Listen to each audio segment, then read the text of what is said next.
El origen de la rosca de Reyes. Este delicioso y colorido pan está lleno de simbolismos.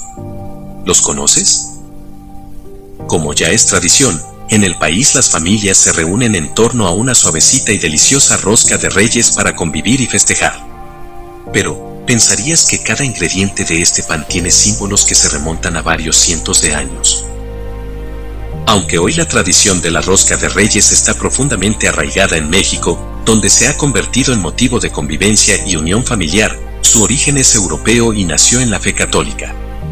A continuación enlistamos el significado de sus elementos. Forma.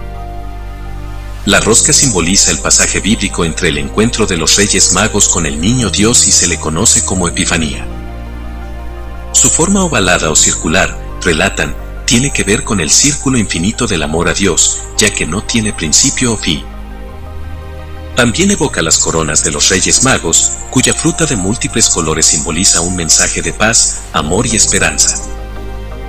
La rosca de Reyes tiene tras sí una bella historia de fe y sacrificio de 3 hombres que siguieron una estrella luminosa hasta Belén para adorar al Niño Dios, tradición que tiene sus comienzos en la Edad Media y llegó a México durante el Virreinato.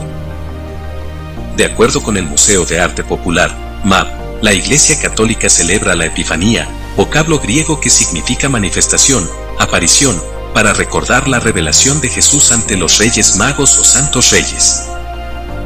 La historia cuenta que de Persia salieron los 3 Reyes Magos para ir a adorar al Niño Jesús y según la tradición en México, son ellos quienes traen los regalos a los niños, como alguna vez lo hicieron con el Niño Jesús al llevarle 3 dones que incluían oro, incienso y mirra. Es así que hoy en día, en la madrugada del día 6 de enero, los niños reciben regalos que los reyes les dejan en sus casas, en representación de los obsequios que los Reyes Magos le llevaron al Niño Jesús. Marco Polo en su libro Los viajes de Marco Polo o el libro del millón, detalla que los 3 reyes de la comarca emprendieron su viaje para adorar a un profeta recién nacido y llevarle 3 ofrendas, oro, incienso y mirra.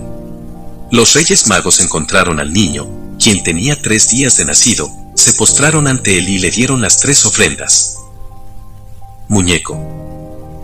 El muñeco escondido dentro de la rosca de Reyes simboliza al Niño Jesús que los reyes no encontraban porque la estrella desaparecía.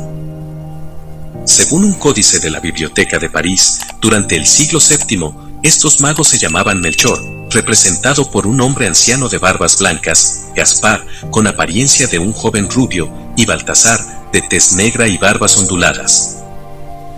La diversidad de razas de los magos hace alusión a la gama de pueblos existentes en el mundo, quienes en signo de adoración llevaron oro, regalo digno de reyes, incienso, indispensable para la adoración de dioses, y mirra, símbolo de la mortalidad del Mesías.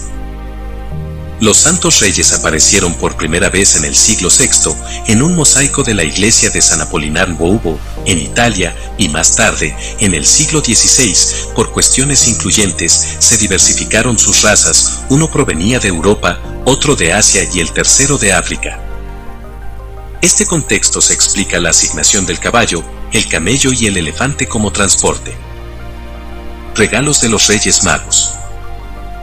En México, los Reyes Magos fueron conocidos por los misioneros católicos, quienes difundieron desde el siglo XVI el episodio protagonizado por estos sabios e introdujeron más tarde el hábito de dar obsequios a los pequeños, como lo hicieron los magos con Jesús. La tradición mexicana que pone fin al denominado ciclo Guadalupe Reyes, 12 de diciembre, 6 de enero, permanece, así que en algunos hogares los niños siguen dejando sus zapatos cerca del árbol de Navidad, esperanzados en encontrar el obsequio deseado al amanecer el Día de Reyes. La costumbre de partir la rosca de Reyes se origina en la Edad Media en Francia, que cristianizó la costumbre pagana de elegir un rey de las fiestas, inspirado en el Eclesiastés. Entonces se escondía un haba en una rosca de pan dulce adornada con azúcar y frutas. En la tradición católica, dicha haba oculta simbolizaba la huida de José y María para esconder al Niño Jesús y ponerlo a salvo de la persecución del rey Herodes. Los dulces o frutos cristalizados son las distracciones del mundo que nos impiden encontrar a Jesús. Hoy en día, el haba ha sido sustituida por una figurilla de plástico escondida en el pan, al que cada persona corta con un cuchillo, instrumento que simboliza el peligro en el que se halla el niño Jesús. Se desconoce a partir de cuando se empezó a esconder dentro de la rosca un niño Dios de porcelana, pero la persona que encuentra la figurilla al cortar el pan se convierte en anfitrión de otra celebración posterior, ya que se considera el padrino del mismo. Cuando comemos el pan, se relaciona con la comunión con Dios, con lo sagrado del personaje recién nacido. El tamaño de la rosca depende de la cantidad de muñecos que se insertan en la misma. Se parte el día 6 de enero por la tarde o noche en compañía de la familia. La tradición oral señala a algunas personas que han sido capaces de tragarse la figurilla para eludir el compromiso que dicta la tradición y que da paso a la celebración del Día de la Candelaria, donde los padrinos confeccionan un ropón al niño Jesús, lo visten de gala y regalan a los comensales atole y tamales el 2 de febrero.